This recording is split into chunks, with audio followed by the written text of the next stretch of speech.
Good morning. Welcome to the OSU Extension Farm Page. I'm really pleased to be with you today. Connie Smith, OSU Extension, Diane Sommers, also with OSU Extension here in Fairfield County. And so we're going to talk Thanksgiving.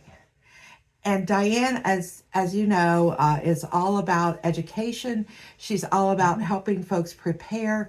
And this year, more than any other year, Diane, I think I have seen more ads for Thanksgiving specials, Thanksgiving bundles. We can package up your Thanksgiving dinner, and there's a good sale on this or that. Help us understand. Number one, I hit a good sale on a turkey, but how do I know how much I need?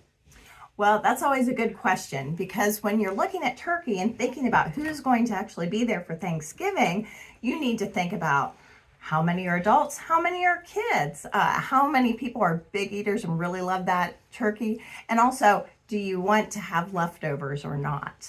I always like to go, and this is a good place to look, is the Butterball.com, and they have some things where you can plug in the information to help you have a better idea of how much turkey you should actually be buying. Okay. And it will ask you about those things that we just talked about. Okay, so help me understand this, because I see this a lot and I don't understand, like people who are like the day before Thanksgiving buying the turkey, buying the frozen bird, and I'm thinking, how are they thawing that turkey? It's okay to just leave it in the sink all night long, right? Oh, no, we do not want to do that. Okay. You can buy some that are not frozen. So if you are at that last minute, you may want to consider paying the extra money to have one that's not frozen. Okay. We do want to make sure if we are thawing a turkey that we allow plenty of time and also do it safely. Okay. So if one of the best ways to do it is to put it in the refrigerator and let it thaw, and you need to give a couple of days. So for every 4 to 5 pounds, you want about 24 hours of time to thaw. Another way you could do it is to put it in a water bath, but change the water every 30 minutes. That might help you finish up the thawing of the turkey, but if you're doing that from completely frozen, that's going to take a long time. Oh my gosh, and that sounds like work. It does. It sounds like a lot of work. So, I did the method just a week ago. I was really hungry for turkey at our house, so I just got a frozen turkey breast.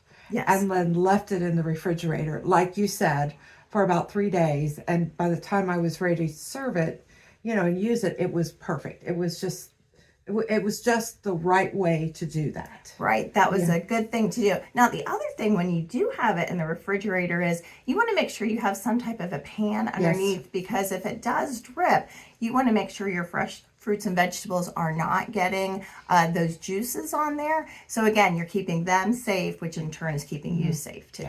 Yeah. So we talk a little bit about, you and I have talked a little bit before we got on the air about how do I know, like the leftovers, and how do I know how to buy, for instance, this chicken broth. We use that in a lot of different things. Yes. For Thanksgiving. How do I know, reading the label, the serving size, or maybe it's something as simple as the cranberries? You may not be able to have a lot of people around the table that are going to eat cranberry relish. Right. So I can look around my table. I can think about the people that are there. I know I'm going to have 3 people eat cranberry relish. I can look at the serving size back here, 6 servings per container. Correct. And we kind of know. But like, let's say green beans. Let's say this was green beans. How many servings would I get out of a can of green beans like this? A can that size is going to be about 3.5 servings. So if you're making a green bean casserole, you're adding more things in. So you might be able to stretch it another half serving or serving on that.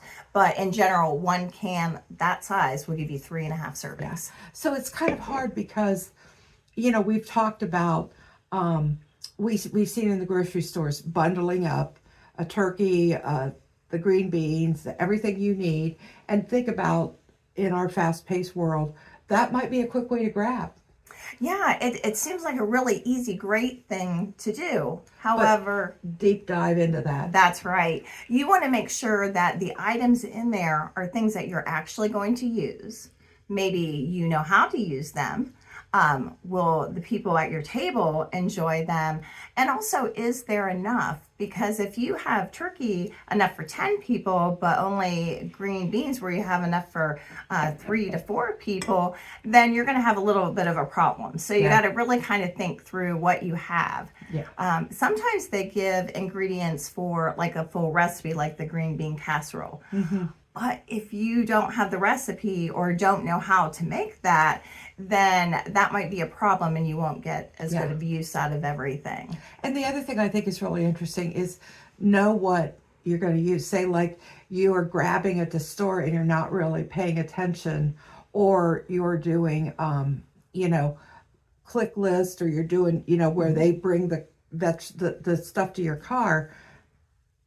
There's a big difference between a can of pumpkin and a can of pumpkin pie filling. Right. Some of those are ones that you would just put into the crust, and that's fine. But some of them you actually have to have other ingredients. You may be adding eggs or milk, those types of things. So again, you need to make sure you know what it is you have and what other ingredients you might need. Yeah. So from your experience, how long does it really take to get ready for Thanksgiving dinner? Oh, goodness. For me, it takes a full week because I have to plan on what it is I want to have. Yeah. Know my audience that's going to be there and plan for a few extras in case we have some other friends that drop by. Yeah. But then also by doing that, then I know I have a chance to get all the ingredients. I have time to thaw my turkey. And then also kind of plan to see what can I make the night before? What do I need to do that morning? And also keep in mind what I want to do with those leftovers. Yeah. So I plan for those a little bit So too. do you plan for leftovers? I do, because I love to use the turkey and other things. I might put it in salad or add it in for turkey sandwiches. Yeah. So we'll plan on a little bit of extra. Yeah. So is turkey only for Thanksgiving for your family? That's the main time, but it's not the only time. We'll have it and use it for sandwiches and things like that. It's a great protein to have at any time during the year. It's low fat. It's a very lean meat, so it's a good thing to use. Yeah, very good. So the other thing that we didn't talk about, and you've got it here, is the importance of the thermometer for Thanksgiving dinner. Right. So let's talk a little bit about. This is a quick temp, right? Right. This is a digital thermometer, and you want to make sure that your meat is to 165 degrees. This is another type of a meat thermometer, although I think with the digital one, it gives you a quicker reading on there, which is nice to have. And you want to make sure you're checking at the thickest parts of the meat. So in the breast, and the thickest part there where the thigh is, and then around the wing as well. It's recommended not to cook the stuffing in the turkey. It's best to do that as a side, like in a casserole type thing. But if you're one of those people that still likes to do that, make sure that you use the thermometer to make sure that's also 165 degrees. Hey, last question. Roasting the turkey, breast up, breast down?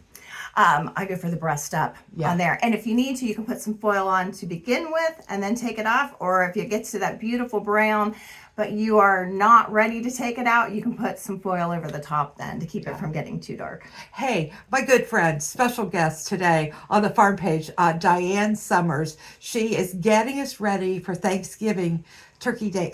I can't believe it's almost Turkey Day already. Almost here. Almost here. Thanks for joining us. Be sure, click subscribe below. We've got all the tips and all the tricks for Thanksgiving dinner. Be sure to give us a call at OSU Extension at 740-653-5419 or the butterball.com website is a good one to check. You can also look at the USDA. They have some things and even where you can get in and type a question. But that Thursday morning when you're cooking, go ahead and call or get in touch with Butterball just because they'll be there.